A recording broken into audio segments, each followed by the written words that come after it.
it's 1995. I'm in college. And a friend and I go on a road trip from Providence, Rhode Island to Portland, Oregon. And we're young and unemployed, so we do the whole thing on back roads, through state parks and national forests, basically the longest route we can possibly take. And somewhere in the middle of South Dakota, I turn to my friend, and I ask her a question that's been bothering me for 2,000 miles. What's up with the Chinese character I keep seeing by the side of the road? My friend looks at me totally blankly. There's actually a gentleman in the front row who's doing a perfect imitation of her look. And I'm like, all the signs we keep seeing with the Chinese character on them. She just stares at me for a few moments. And then she cracks up, because she figures out what I'm talking about. And what I'm talking about is this.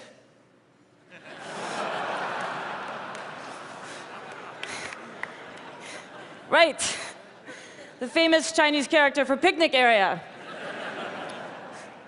I have spent the last 5 years of my life thinking about situations exactly like this. Why we sometimes misunderstand the signs around us, and how we behave when that happens, and what all of this can tell us about human nature. In other words, as you heard Chris say, I've spent the last 5 years thinking about being wrong. This might strike you as a strange career move, but it actually has one great advantage: no job competition. In fact, most of us do everything we can to avoid thinking about being wrong, or at least to avoid thinking about the possibility that we ourselves are wrong. We get it in the abstract. We all know everybody in this room makes mistakes. The human species in general is fallible. Okay, fine. But when it comes down to me right now, to all the beliefs I hold here in the present tense, suddenly all of this abstract appreciation of fallibility goes out the window. And I can't actually think of anything I'm wrong about. And the thing is, the present tense is where we live. We go to meetings in the present tense. We go on family vacations in the present tense. We go to the polls and vote in the present tense. So effectively, we all wind up kind of traveling through life sort of trapped in this little bubble of feeling very right about everything. I think this is a problem. I think it's a problem for each of us as individuals in our personal and professional lives. And I think it's a problem for all of us collectively as a culture. So what I want to do today is, first of all, talk about why we get stuck inside this feeling of being right. And second, why it's such a problem. And finally, I want to convince you that it is possible to step outside of that feeling. And that if you can do so, it is the single greatest moral, intellectual, and creative leap you can make. So why do we get stuck in this feeling of being right? One reason actually has to do with the feeling of being wrong. So let me ask you guys something. Or actually, let me ask you guys something, because you're right here. How does it feel, emotionally? How does it feel to be wrong? Dreadful. Thumbs down. Embarrassing. OK, wonderful, great. Dreadful, thumbs down, embarrassing. Thank you. These are great answers. But they're answers to a different question. You guys are answering the question, how does it feel to realize you're wrong? Realizing you're wrong can feel like all of that, and a lot of other things, right? I mean, it can be devastating. It can be revelatory. It can actually be quite funny, like my stupid Chinese character mistake. But just being wrong doesn't feel like anything. I'll give you an analogy. You remember that Looney Tunes cartoon where there's this kind of pathetic coyote who's always chasing and never catching a roadrunner? In pretty much every episode of this cartoon, there's a moment where the coyote is chasing the roadrunner, and the roadrunner runs off a cliff, which is fine. He's a bird. He can fly. But the thing is, the coyote runs off the cliff right after him. And what's funny, at least if you're 6 years old, is that the coyote's totally fine too. He just keeps running. Right up until the moment that he looks down and realizes that he's in midair. That's when he falls. When we're wrong about something, not when we realize it, but before that, we're like that coyote after he's gone off the cliff and before he looks down. We're already wrong. We're already in trouble. But we feel like we're on solid ground. So I should actually correct something I said a moment ago. It does feel like something to be wrong. It feels like being right. So this is one reason, a structural reason, why we get stuck inside this feeling of rightness. I call this error blindness. Most of the time, we don't have any kind of internal cue to let us know that we're wrong about something until it's too late. But there's a second reason that we get stuck inside this feeling as well, and this one is cultural. Think back for a moment to elementary school. You're sitting there in class, and your teacher is handing back quiz papers. And one of them looks like this. This is not mine, by the way. So there you are in grade school, and you know exactly what to think about the kid who got this paper. That's the dumb kid, the troublemaker, the one who never does his homework. So by the time you are 9 years old, you've already learned, first of all, that people who get stuff wrong are lazy, irresponsible dimwits. And second of all, that the way to succeed in life is to never make any mistakes. We learn these really bad lessons really well. And a lot of us, and I suspect especially a lot of us in this room, deal with them by just becoming perfect little A students, perfectionists, overachievers. Right, Mr. CFO, astrophysicist, ultramarathoner?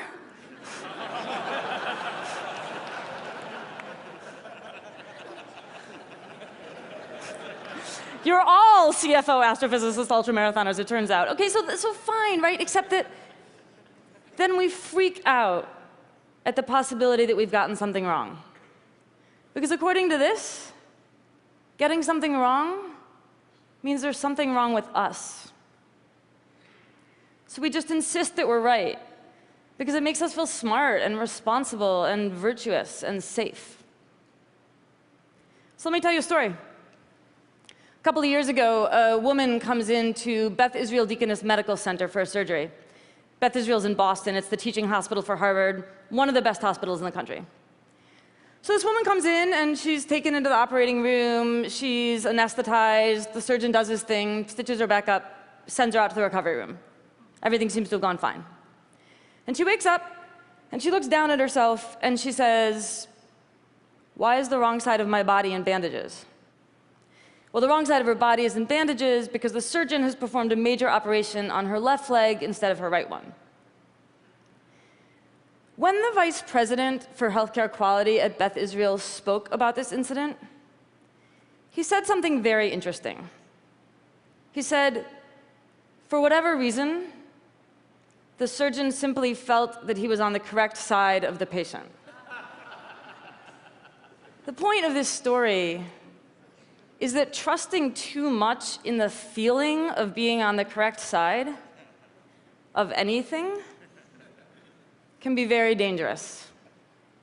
This internal sense of rightness that we all experience so often is not a reliable guide to what is actually going on in the external world. And when we act like it is, and we stop entertaining the possibility that we could be wrong, well, that's when we wind up doing things like dumping 200 million gallons of oil into the Gulf of Mexico, or torpedoing the global economy. So this is a huge practical problem.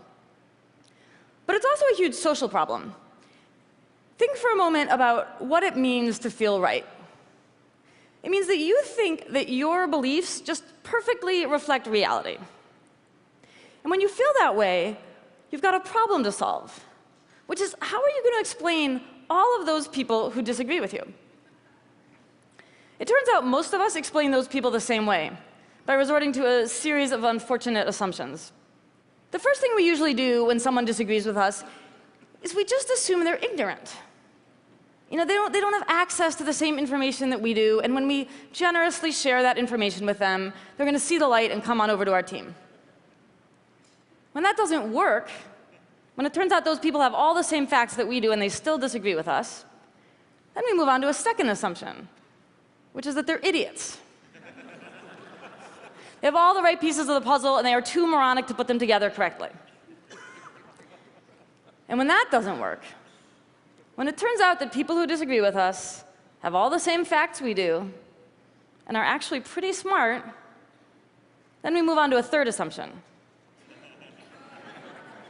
They know the truth, and they are deliberately distorting it for their own malevolent purposes. So this is a catastrophe. This attachment to our own rightness keeps us from preventing mistakes when we absolutely need to, and causes us to treat each other terribly. But to me, what's most baffling and most tragic about this is that it misses the whole point of being human. It's like we want to imagine that our minds are just these perfectly translucent windows, and we just kind of gaze out of them and describe the world as it unfolds. And we want everybody else to gaze out of the same window and see the exact same thing. That is not true, and if it were, life would be incredibly boring. The miracle of your mind isn't that you can see the world as it is. It's that you can see the world as it isn't. We can remember the past, and we can think about the future, and we can imagine what it's like to be some other person in some other place. And we all do this a little differently, which is why we can all look up at the same night sky and see this, and also this, and also this. And yeah, it is also why we get things wrong. 1,200 years before Descartes said his famous thing about "I think, therefore I am," this guy, St. Augustine, sat down and wrote "Fallor ergo sum." I err, therefore I am. Augustine understood that our capacity to screw up, it's not some kind of embarrassing defect in the human system, something we can eradicate or overcome. It's totally fundamental to who we are. Because unlike God, we don't really know what's going on out there.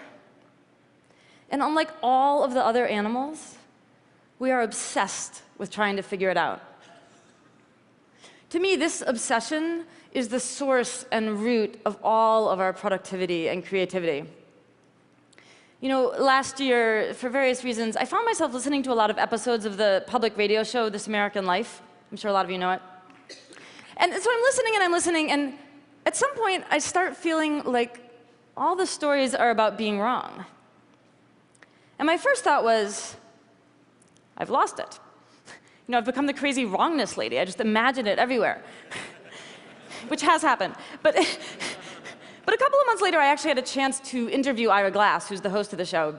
And I mentioned this to him, and he was like, no, actually, that's true. In fact, he says, as a staff, we joke that every single episode of our show has the same crypto theme. And the crypto theme is, I thought this one thing was going to happen, and something else happened instead. And the thing is, says Ira Glass, we need this. We need these moments of surprise and reversal and wrongness to make these stories work. And for the rest of us, as audience members, as listeners, as readers, we eat this stuff up. We love things like plot twists and red herrings and surprise endings. When it comes to our stories, we love being wrong. But our stories are like this because our lives are like this. We think this one thing is going to happen, and something else happens instead. George Bush thought he was going to invade Iraq, find a bunch of weapons of mass destruction, liberate the people, and bring democracy to the Middle East. And something else happened instead. And Hosni Mubarak thought he was going to be the dictator of Egypt for the rest of his life until he got too old or too sick and could pass the reins of power on to his son. And something else happened instead. And maybe you thought you were going to grow up and marry your high school sweetheart and move back to your hometown and raise a bunch of kids together. And something else happened instead. And I have to tell you that I thought I was writing an incredibly nerdy book about a subject everybody hates for an audience that would never materialize. And something else happened instead. I mean, this is life. You know, for good and for ill, we generate these incredible stories about the world around us. And then the world turns around and astonishes us. I mean, no offense, but this entire conference is an unbelievable monument to our capacity to get stuff wrong. We just spent an entire week talking about innovations and advancements and improvements, but you know why we need all of those innovations and advancements and improvements? Because half the stuff that seemed most mind-boggling and world-altering at, TED 1998,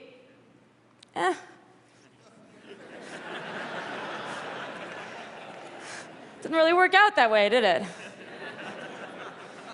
You're like, where's my jetpack, Chris?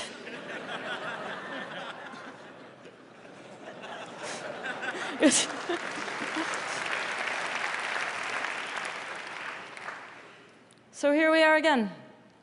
And that's how it goes. We come up with another idea. We tell another story. We hold another conference. The theme of this one, as you guys have now heard 7 million times, is the rediscovery of wonder.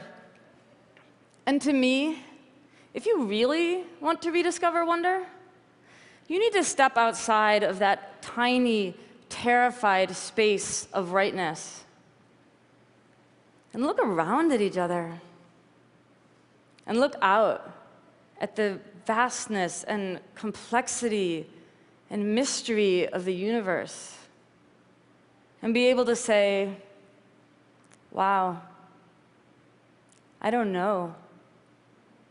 Maybe I'm wrong. Thank you.